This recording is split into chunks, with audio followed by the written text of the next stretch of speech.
آدم نه یې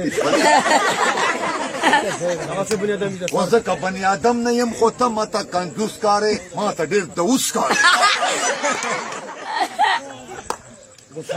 نه خو ته غزل ما ته دوس وایې خو خپل سر ته دې کتلي دي چوف ویښتان ورنه ختلي دي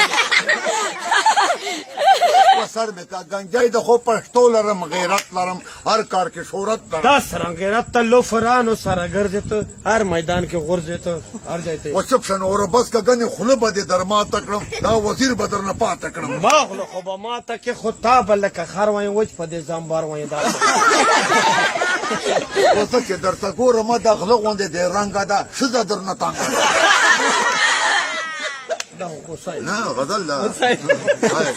خپل رنګ ته دې ګوره زه نور غوندې غوټ سلی هر چا پېژندلی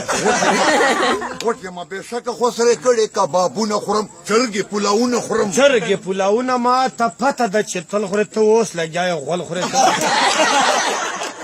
خو دغسې بې شرمه ټکي مه کوه سوډر یې ته ټول سره کسکار یې ته ما ته سوډر وایې دا وزیر د ټول لیدلي دي کورونه ډک راغلي دي و ډک ورته چې څه کوې پیسو پسې مړېږې ته بلکل شرمېږې ته دا کیسه خو صحیح ده خو د شاه سړي ته وګوره اخري روز یې غوندې رنګ ده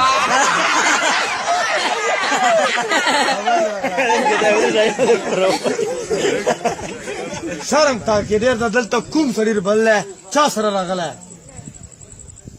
انور حاجي زه چې چا بللی انور حاجي نومې ټکټرې دي په کور کې سکوټرې دي دغسې سکوټره خو زما خپله برګې نه ده یو ورور مې چرمې نه ده و دغه شرمېني و لړمېني خبرې تل کوې له ډاره کور کې غول کوې ما کور کې بدلون ده خو دا ستا مې له ډګر وینه کور کې دې غوټ خار وینه وایم سعدالله چې از دې پیلې را په خوله شاته را شاخوا په خوا وایم سعدالله چې ګوره ګپ غزلې ښې لګي سر ته دې سمیټې سوتاو دې لګي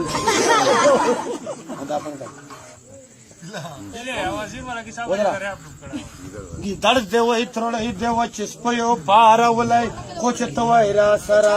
د کلي په مایرو کې داسې کلي ګرځېدلی خو چې ته وایې را سره ګیدړ دې وایي تروړی دې وه چې سپیو پارولی خو چې ته وایې را سره د کلي په مایرو کې داسې